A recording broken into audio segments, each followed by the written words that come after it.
Bismillah, alhamdulillah, wassalatu wassalamu ala rasulillah wa ala alihi wa sahbihi wa mawalah amma ba'd.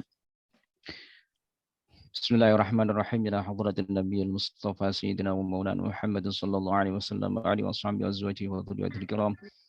Thumma ila hadrati ikhwanihi minal anbiya'i wal mursalin wa alihi wa syahidai salihin wal ulama'il amilin wal malaikatil muqarrabin khususan ila sultanil awliya sayyidina Syekh Abdul Qadir Jilani radhiyallahu anhu.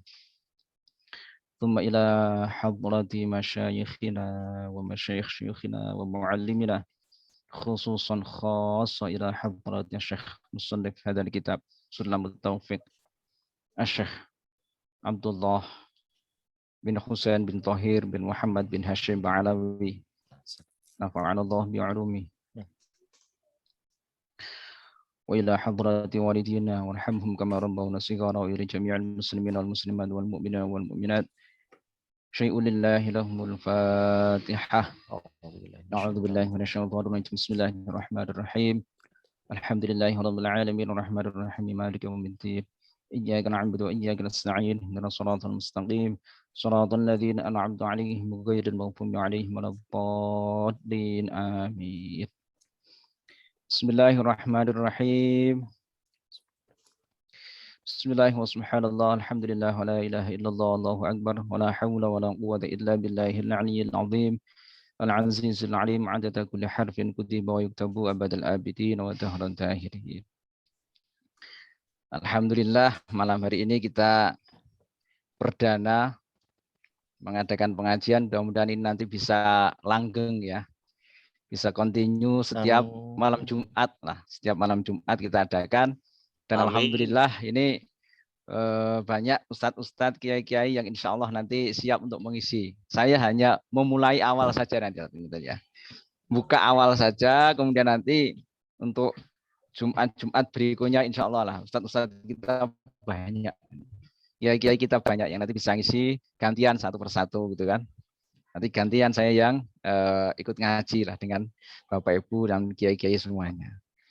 Dan insya Allah nih mudah-mudahan apa yang kita lakukan menjadikan ada keberkahan lah untuk kita, keluarga kita, terutama keluarga besar di Kementerian Keuangan gitu kan. Paling tidak apa yang kita lakukan ini mudah-mudahan bisa memberikan efek positif ya, terutama untuk diri kita dulu. Untuk diri kita dulu, kemudian bisa berkembang untuk orang-orang yang ada di sekeliling kita. Dan umumnya untuk seluruh masyarakat yang ada di Indonesia, mudah-mudahan. Nah, kita malam hari ini akan mengkaji kitab Sulamut Taufik. Kitab Sulamut Taufik ini sebenarnya kitab ini itu tidak tebal sebenarnya. Kalau kita ngambil syarahnya saja, ini ada syarah. Ini syarah Mirqatus Su'ud At-Tasdiq fi Syarhi Sulamut Taufik. Ini dari Mbah Kiai Nawawi Banten. Itu kira-kira sekitar 86 halaman lah, 86 87 halaman. Itu syarahnya. Jadi sebenarnya kitab Sulamut Taufiknya itu tipis, namun meskipun tipis kitab ini itu kitab yang kalau kita bisa mendalami, mengamalkan, itu sudah sangat cukup paling tidak lah untuk kehidupan kita, terutama menjadi acuan dalam kita menjalani kehidupan. Karena kitab ini, kitab Sulamut Taufik itu lengkap sebenarnya. Di dalamnya ada pembahasan terkait dengan masalah usuluddin, ada akidah di dalamnya. Kemudian ada juga pembahasan terkait dengan masalah fikihnya. Ada juga pembahasan terkait dengan masalah akhlak. Jadi lengkap sebenarnya ini. Nah, hanya saja biasanya kalau kita ngaji itu kudu sabar gitu ya. Kadang-kadang kan kita tidak sabar nih. Pokoknya saya harus langsung loncat ke sana, loncat ke sini gitu kan. Ya kadang-kadang gitu. Ya namanya kadang-kadang ngaji kontemporer itu kan pengennya pokoknya yang sekarang sedang hit apa nih gitu kan. Ya kontemporernya seperti ini, kita coba ke situ. Itu juga bagus. Artinya paling tidak kondisi yang sekarang ini apa kita bisa mengikuti. Nah, yang perlu juga kita kecamkan juga bahwa memang yang namanya ngaji untuk benar-benar bisa memahami itu tidak bisa 1, 2, 3 kali, memang tidak bisa. Makanya untuk bisa merasakan kenikmatan ilmu, halawatul ilmi itu adalah di antara tandanya kalau kita mengaji satu bab, rasanya ngaji pada saat pertama kali dengan ngaji saat yang ke-1000 kali. Jadi misalnya kita sedang mengaji terkait masalah wudhu gitu ya, masalah wudhu. Pertama kali dulu kita ngaji terkait wudhu, dengan kita ngaji yang ke-1000 kali dengan bab yang sama, itu rasanya masih sama. Nah itu baru kita bisa merasakan yang namanya halawatul ilm, nikmatnya ilmu dari situ. Tapi kalau itu belum kita rasakan, ya berarti kita belum menikmati ilmu itu. Kadang-kadang kan kita lagi ngaji pertama, kedua, ketiga, itu dulu saya udah pernah itu, gitu kan. Itu udah pernah saya, gitu kan. Nah itu yang sering muncul pada diri kita.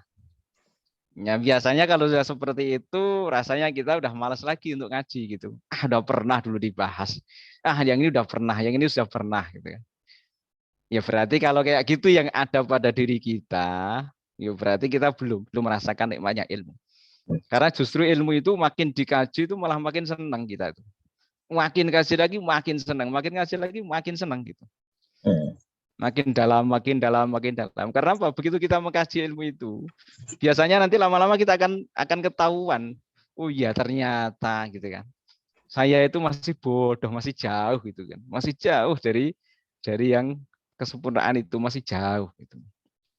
Nah, akhirnya tertarik, pelajari lagi, dalami lagi kan gitu. Nah, ini Syekh Abdullah bin Husain bin Thahir bin Muhammad. Ini juga salah satu ulama besar. Beliau itu lahir di Tarim gitu ya.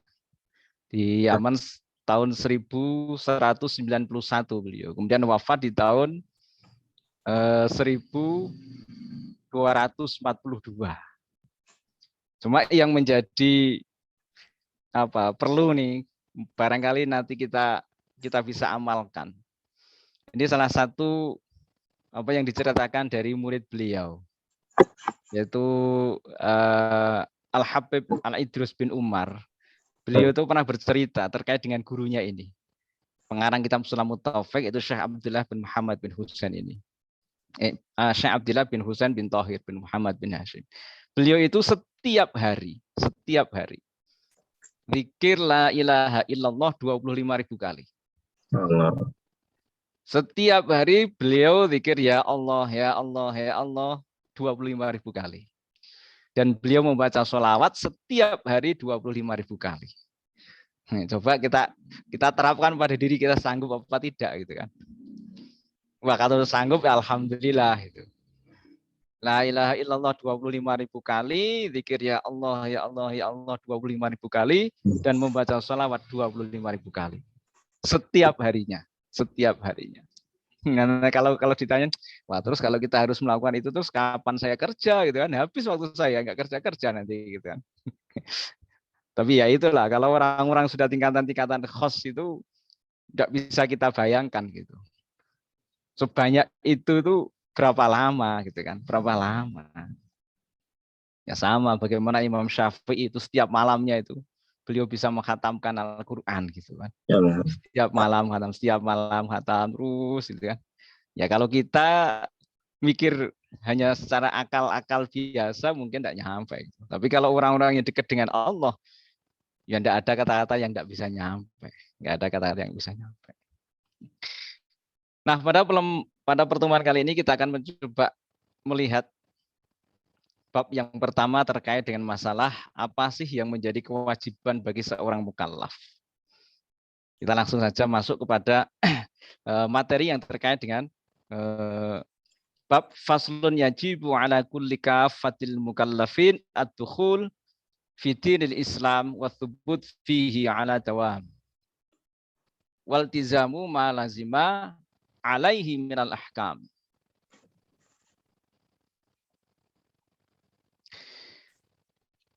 Kewajiban pertama kali bagi seorang yang kafatal mukallafin, ya. Orang yang sudah mukallaf. Orang mukallaf itu yo wis kayak wis balik berakal lah, yang paling gampang begitu. Orang balik yang berakal itu udah masuk kategori mukallaf. Orang mukallaf kalau dia itu awalnya adalah bukan orang muslim. Jadi dia mukallaf. Kalau awalnya dia bukan muslim, ghairul muslimin, maka kewajibannya adalah ad-dukhul fi dinil Islam. Wajib dia masuk ke agama Islam. Ad-dukhul fi dinil Islam. Wa thubut fihi 'ala dawam. Nah, kalau sudah masuk ke dalam agama Islam, maka dia mesti harus terus mempertahankan posisi dia di dalam agama Islam tadi. Selama-lamanya, berusaha semaksimal mungkin. Makanya nanti ada beberapa keterangan di belakang itu. Kalau dia sudah benar-benar jadi Islam, apa yang harus dipertahankan? Apa yang harus dia perbuat dalam kehidupan sehari-hari? Tapi yang pertama kali yang jelas, kalau dia itu tadinya non-muslim, terus dia sudah mukallaf, maka dia wajib ad-dukhul fi dinil Islam, masuk di dalam agama Islam. Setelah masuk di dalam agama Islam, dia harus tetap ada di dalamnya. Harus tetap terus mempertahankan keislaman itu. Terus mempertahankan keislaman yang ada itu. Nah, selain itu, dia juga harus waltizamu ma lazima alaihi. Dia harus mau menerima hukum-hukum yang sudah diturunkan oleh Allah melalui Nabi Muhammad SAW. Ay al-qabul wa taslim. Jadi dia harus mau nerima, terus pasrah gitu kan. Jadi kalau sudah benar-benar masuk Islam, berarti dia harus menerima syariat yang diberikan oleh Allah melalui Nabi Muhammad kepada kita. Jadi tidak bisa begitu kita sudah masuk Islam, kemudian kita nggak mau mengikuti syariat yang ada, tidak boleh. Karena begitu sudah masuk Islam, dia harus waltizamu ma lazima alaihi. Dia harus menerima syariat yang diberikan kepada kita. Jadi hukum-hukum yang ada, yang diberikan oleh Allah kepada kita melalui Nabi Muhammad harus kita pegang dan harus kita terima. Dan awake dhewe harus pasrah. Kita harus pasrah. Nah, hukum-hukum yang terkait dengan syariat itu adalah segala sesuatu yang bagaimana Allah sudah terangkan sejelas-jelasnya kepada kita melalui Nabi Muhammad SAW. Ya, terkait dengan amal-amalnya orang Islam atau orang mukallaf. Ya, termasuk di dalamnya itu ada wajib, ada sunnah, ada mubah, ada makruh, ada haram. Ya, semuanya kita harus nerima itu dan kita harus tahu itu. Nah, kalau sudah tahu seperti itu, dalam hati kita harus ada azam.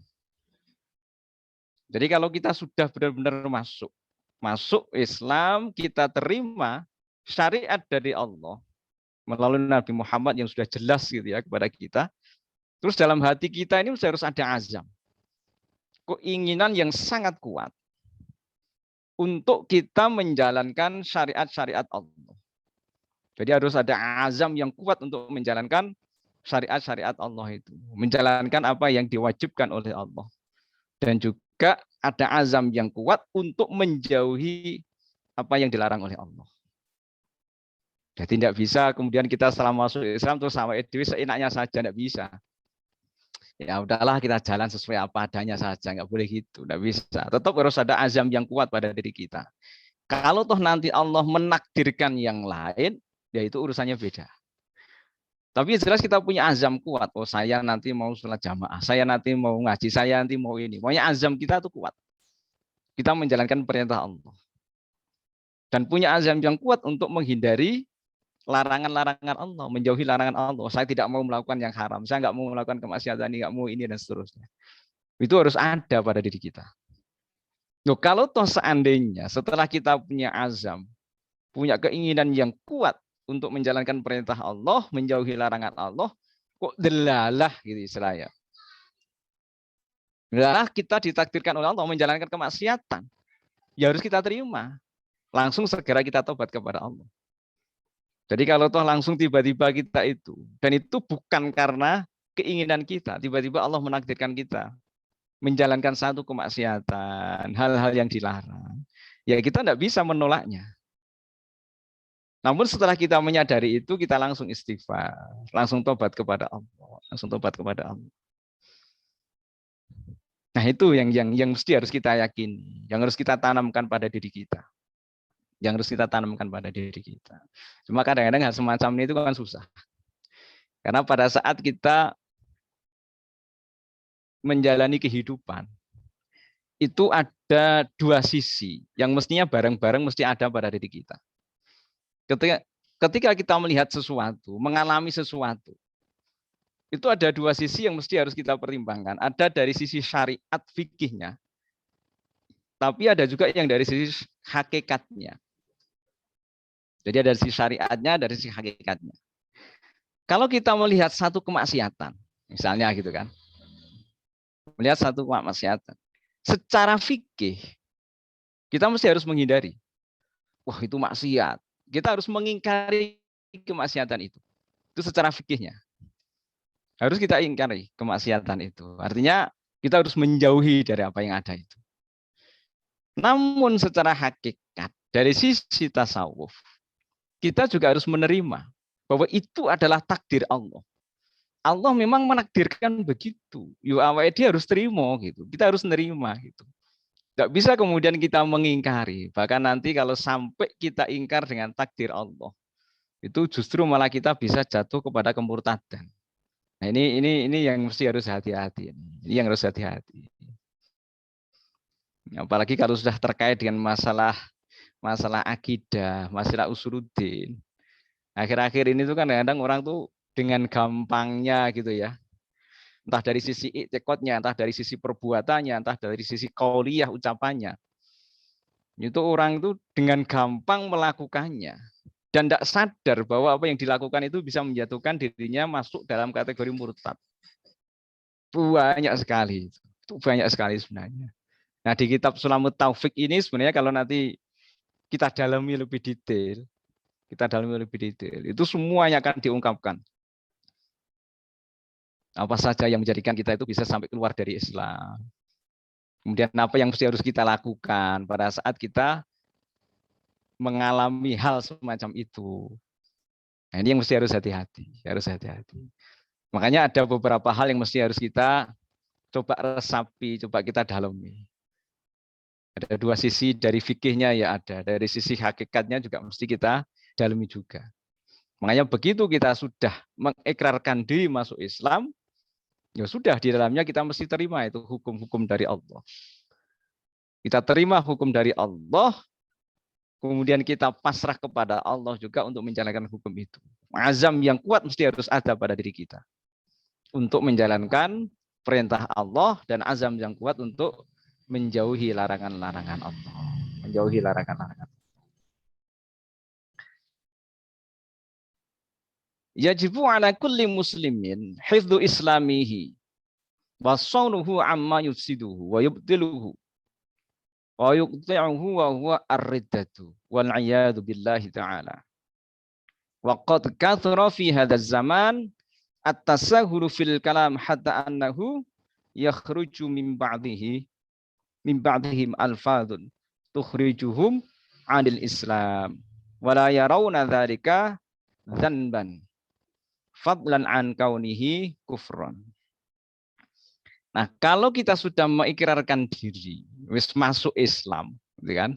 Maka yang kewajiban berikutnya adalah yajibu ala kulli muslimin hifdzu islamihi. Wajib kita menjaga Islam kita.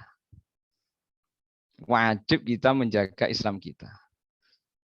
Jadi kita jaga dari hal-hal yang bisa merusakkan keislaman kita. Nah, ini yang tadi di awal saya sampaikan. Ada hal-hal yang mungkin awake dhewe tidak sadar gitu. Yang tidak sadar ternyata justru keislaman kita jadi rusak. Yang nggak sadar itu bisa jadi mungkin karena ketidaktahuan kita gitu kan. Atau bisa jadi awake dhewe itu kadang-kadang sok ngremeh gitu. Mudah meremehkan sesuatu. Dan itu banyak sekali contoh-contohnya nanti.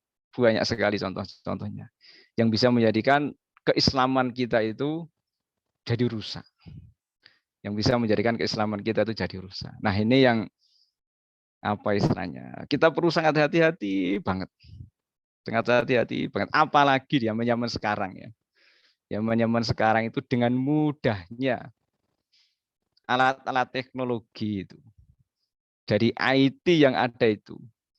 Kalau tidak benar-benar kita manfaatkan sebaik-baiknya, yaitu malah bisa menjerumuskan kita sampai agama kita itu jadi rusak. Ngerusak agamanya awake dhewe. Artinya keislaman kita itu bisa jadi rusak. Ya, karena itu tadi, karena ada hal-hal yang mungkin tidak kita sadari, kemudian muncul dari diri kita, entah dalam bentuk perbuatan, atau bentuk ucapan, atau bentuk tingkah laku yang lainnya, yang akhirnya menjadikan agama kita rusak. Makanya wajib begitu kita masuk Islam, kita harus menjaga keislaman kita dari sesuatu yang bisa menjadikan keislaman kita ini batal atau rusak. Nah, apa yang bisa merusak keislaman kita? Ar-riddah, kemurtadan. Kemurtadan itulah yang bisa merusak keislaman kita. Wal'iyadu billah. Wa qad kathura fi hadzal zaman. Loh ini loh.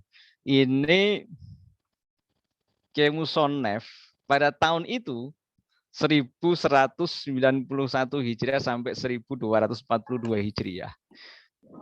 Beliau menyampaikan pada zaman sekarang ini, nah itu sudah berapa tahun yang lalu, 100 tahun lebih yang lalu.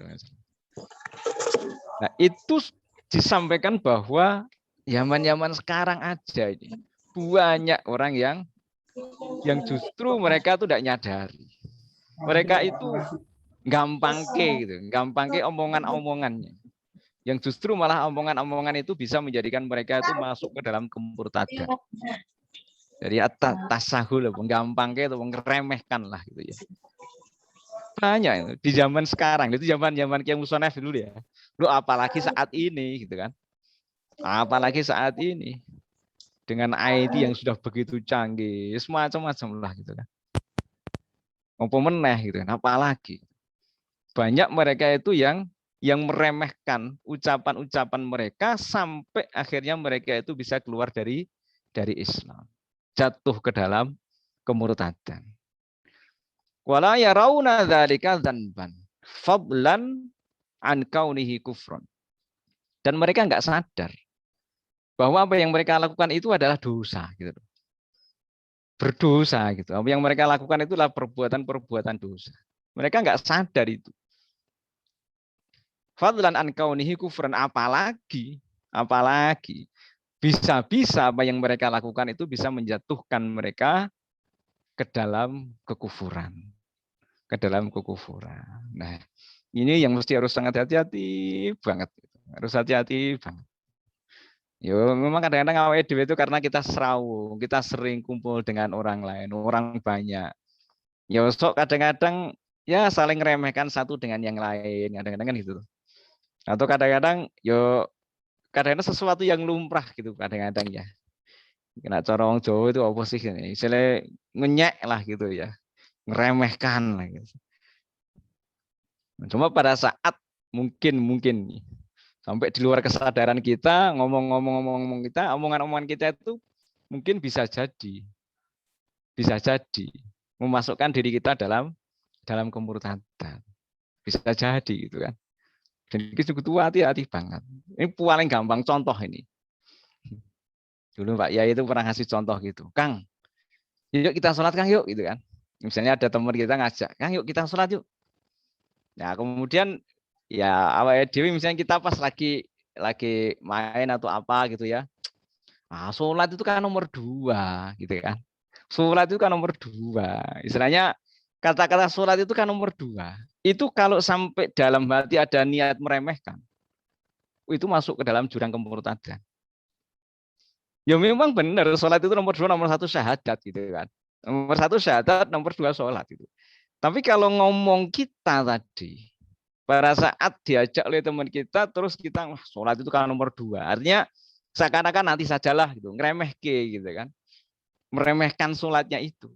Wah itu bisa masuk ke dalam kategori kemurtadan. Hal-hal semacam ini Itu kan kadang-kadang nggak kita sadari. Kadang-kadang nggak kita sadari. Dan ini banyak nanti. Kita bisa lihatlah beberapa hal yang bisa menjadikan seseorang masuk ke dalam jurang kemurtadan. Nah, ar-riddah itu salah satu aksamin. Murtad itu ada 3 jenisnya. Ada yang murtad karena i'tiqad, ada juga murtad yang karena af'al, dan juga murtad karena aqwal.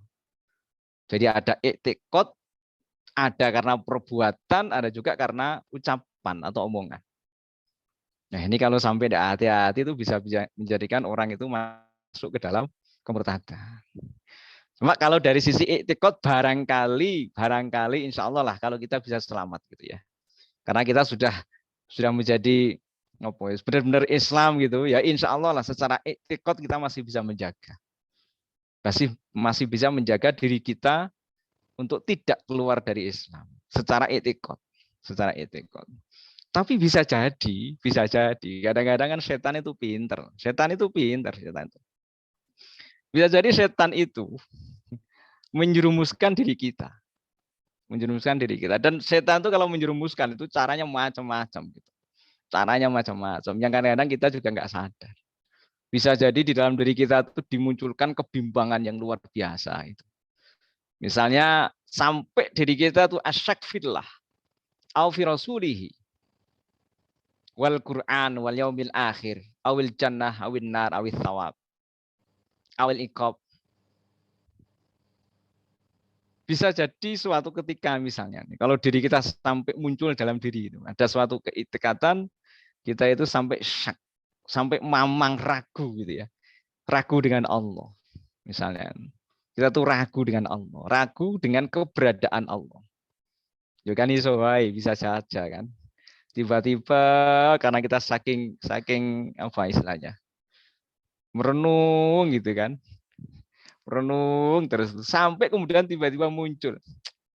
Waduh, ini Allah benar ada apa enggak ya gitu ya. Allah itu wujud apa enggak ya. Kalau sampai benar-benar mampang ada pada diri kita itu bahaya itu. Itu bahaya itu. Itu adalah asyak fillah. Fi wujudihi. Kalau sampai kita ragu dengan keberadaan Allah, wujudnya Allah, wah itu bisa menjadikan diri kita masuk ke jurang kemurtadan. Tapi ya insya Allah lah, kalau kita insya Allah dijaga oleh Allah, masih tetaplah untuk bisa menjaga itu, insya Allah. Atau kita ragu dengan Rasulullah. Sebenarnya Rasulullah itu benar utusan Allah apa enggak sih, gitu kan? Misalnya gitu loh, sampai ragu seperti itu, wah itu bahaya. Itu bahaya. Wis kudu istighfar sebanyak-banyaknya. Wis kudu langsung balik meneh, syahadat meneh itu kalau sudah sampai muncul iktikad kita seperti itu. Kalau muncul iktikad kita seperti itu. Nah, itu di antara hal-hal yang menjadikan Islam kita itu rusak. Secara iktikad masih banyak lagi hal-hal yang terkait dengan masalah iktikad.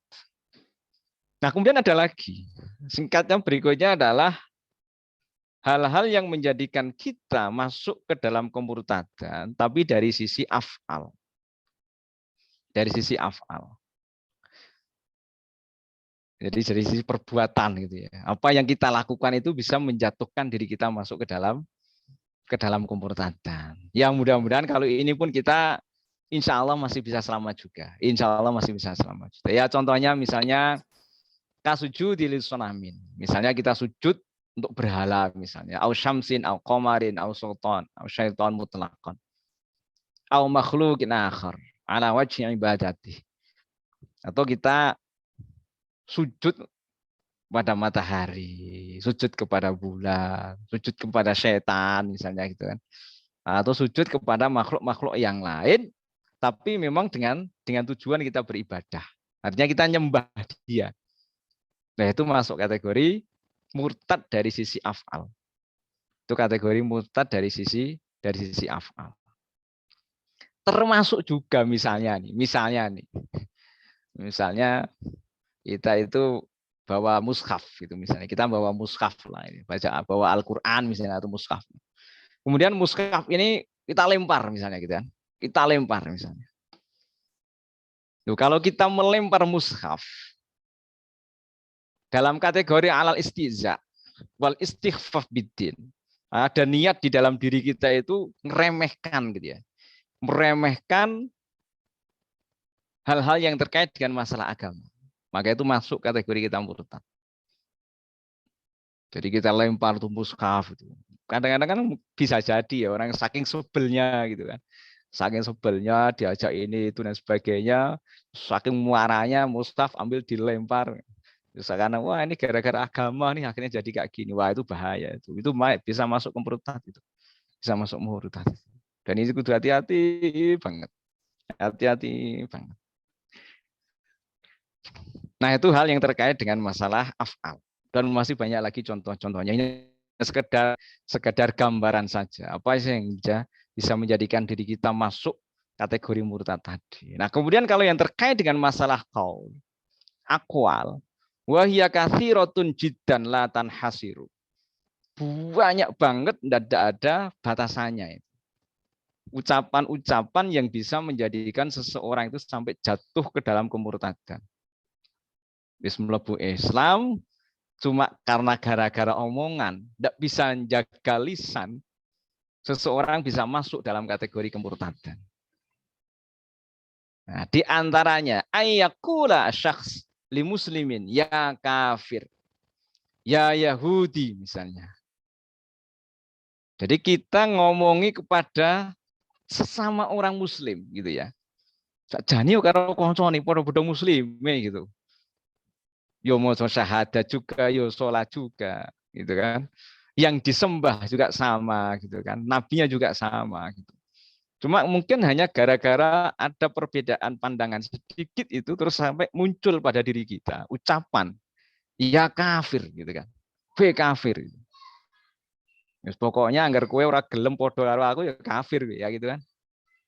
Wis naudzubillah min dzalik. Itu justru orang yang ngomong diomongkan kepada sesama muslim yang jelas-jelas dia muslim terus dia omongi bahwa dia itu kafir, maka yang ngomong itu masuk dalam kategori murtad.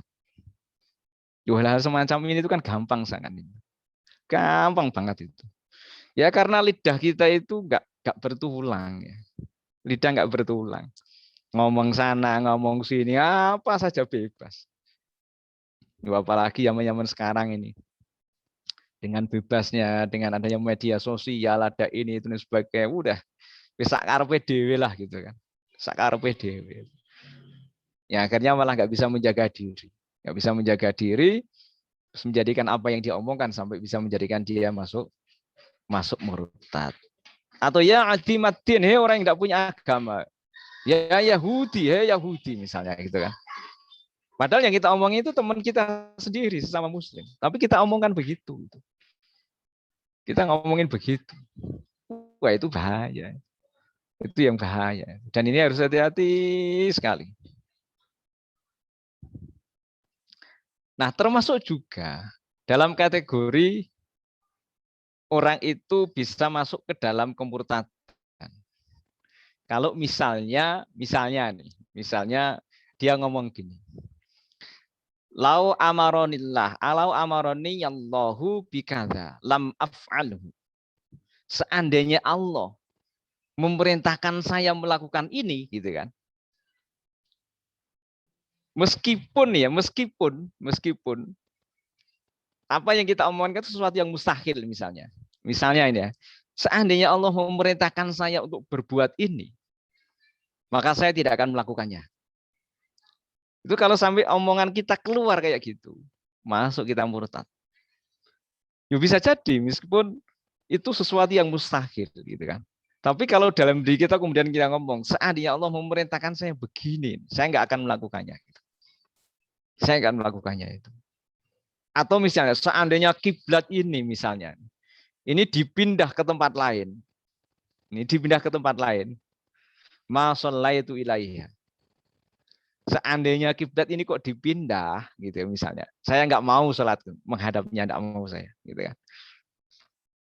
Dua omongan-omongan kayak gini itu kadang-kadang kan ini kayak apa ya? Kayak main-main gitu ya. Kayak main-main. Tapi bisa menjadikan diri kita masuk ke dalam kemurtadan.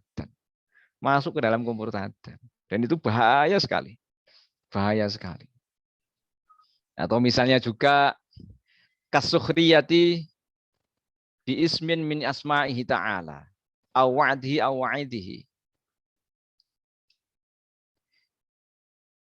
Atau misalnya kita kayak apa ya, menertawakan lah. Menertawakan dari asma-asma Allah yang ada gitu. Wis ngeguyu, ngremehke gitu kan. Allah punya sifat ini. Allah itu ada Asmaul Husna itu, Ar-Rahman, Ar-Rahim dan sebagainya. Tapi kemudian kita meremehkan dari asma-asma Allah yang ada itu dengan guyonan-guyonan, dengan macam-macam lah gitu ya. Oh, itu bahaya sekali. Itu bisa menjadikan diri kita masuk ke dalam kemurtadan. Dan ini yang mesti harus hati-hati banget. Harus hati-hati banget misalnya. Dan banyak lagi omongan-omongan, ucapan-ucapan yang bisa menjadikan kalau tidak hati-hati orang itu bisa masuk ke dalam kemurtadan. Bisa masuk ke dalam kemurtadan. Ya sama lah kalau misalnya orang-orang lagi jengkel itu ya, meremehkan misalnya ini ada syariat nih, dari Rasulullah bener nih. Tapi mungkin karena kita jengkel gitu ya. Kita jengkel atau kita kok melakukan ini enggak berhasil-berhasil, enggak bisa-bisa atau apa. Terus sampai muncul pada diri kita. Ini syariat apa sih ini gitu ya. Misalnya nih. Ayu syai'in hadza syar'. Ini syariat apa ini? Ini syariat apa ini? Kalau sampai omongan kita kemudian dalam hati muncul niatan bahwa kita meremehkan syariat dari Allah yang diturunkan melalui Nabi Muhammad, maka kita masuk kategori murtad. Masuk kategori murtad. Syariat apa kayak gini nih misalnya. Padahal sajanya benar gitu. Sajanya benar. Cuma karena mungkin kita dalam kondisi tidak stabil, kita mungkin dalam kondisi marah, dalam kondisi mungkin semacam-macam lah gitu ya. Sedang ada masalah macam-macam itu. Terus sampai ngomong seperti itu dan ada niatan meremehkan hukum syara yang ada itu. Misalnya saja ya bisa jadi ya kita sedang melakukan kegiatan apa gitu. Terus ada hukum syara, hukum secara syariat. Itu mungkin bagi kita itu kita merasa bahwa itu nggak menguntungkan kita, mungkin gitu ya. Nggak, kalau saya melakukan ini, kalau saya mengikuti hukum ini saya nggak untung ini. Terus sampai kemudian muncul pada diri kita, hukum apa kayak gini gitu kan. Ini hukum apa nih? Saya nggak pernah dapat untung nih kalau pakai hukum ini. Wah itu bahaya. Itu bahaya. Ini itu hati-hati banget, hati-hati banget. Makanya yang namanya i'tiqad yang kuat, yang benar atas apa yang sudah Allah turunkan melalui Nabi Muhammad, syariat yang sudah diturunkan oleh Allah kepada kita. Itu ya AWD itu harus benar-benar sami'na wa ata'na, istilah begitu. Kalau toh belum bisa menjalankan, ya ora apa-apa, tapi jangan meremehkan gitu. Seandainya kita memang belum kuat untuk menjalankan itu, ya enggak masalah, tapi enggak boleh kita meremehkannya. Enggak gampang gitu. Meremehkan itu enggak boleh. Kalau memang enggak kuat ya memang awake dhewe memang belum mampu. Kita belum diberikan kemampuan oleh Allah. Pangkat derajat posisi kita itu belum sampai ke arah sana, belum sampai ke arah sana. Makanya itu mesti harus kita perkuat banget. Makanya Imam Ibnu Ruslan itu di dalam Zubatnya beliau pernah menyampaikan awwalu wajibin 'alal insani ma'rifatul ilahi biistiqani. Awwalu wajibin 'alal insani. Kewajiban pertama bagi manusia, itu maksudnya yang orang-orang yang sudah mukallaf adalah ma'rifatul ilahi biistiqani. Makrifat kepada Allah dengan benar-benar yakin gitu. Yakin banget gitu, butuh yakin. Nah, untuk menumbuhkan keyakinan itu yang kadang-kadang memang susah. Kalau enggak terus kita tempa gitu ya. Enggak kita latih. Itu keyakinan itu lama-lama bisa luntur. Apalagi kalau kita kumpulnya dengan orang-orang yang bisa merusak keislaman kita, ya suwe-suwe luntur gitu kan. Dan untuk bisa mempertahankan itu, ya kita mesti harus serawung dengan orang-orang yang dekat dengan Allah, dengan para ulama, dengan para kiai-kiai. Kalau toh kita salah, ada yang mengingatkan, gitu kan. Kalau ada yang keliru, kita ada yang membenarkan, meluruskan, dan seterusnya. Nah ini yang harus kita jaga. Ini harus kita jaga. Nah itulah beberapa hal sebagai muqaddimah pengajian ini aja. Nanti insya Allah pada pertemuan berikutnya, insya Allah para ustadz, para kiai nanti juga bisa mengisi. Saya hanya untuk memulai awal saja. Mudah-mudahan ini jadi awalan yang baik untuk kita semua. Dan mudah-mudahan ada keberkahan, manfaat yang bisa kita ambil. Walaupun hanya sedikit gitu ya. Walaupun hanya sedikit, kita coba untuk bisa kita amalkan dalam kehidupan sehari-hari. Nah, inilah beberapa hal yang dapat kami sampaikan. Kurang lebihnya mohon maaf. Assalamualaikum warahmatullahi wabarakatuh. Doa. Al-Fatihah. A'udzu billahi minasyaitonir rajim. Bismillahirrahmanirrahim. Alhamdulillahirabbil alamin arrahmanir rahim maliki yaumiddin.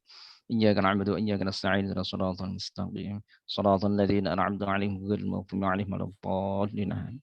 Bismillahirrahmanirrahim. Alhamdulillahirabbil alamin hamdan na'imin hamdan syakirin. Hamdan yuwafi ni'amahu yukafi mazidah. Ya Rabbana lakal hamdu kama yanbaghi li jalali wajhikal karim 'azimi sultanik. Allahumma shalli wa sallim 'ala sayyidina Muhammad wa 'ala ali sayyidina Muhammad.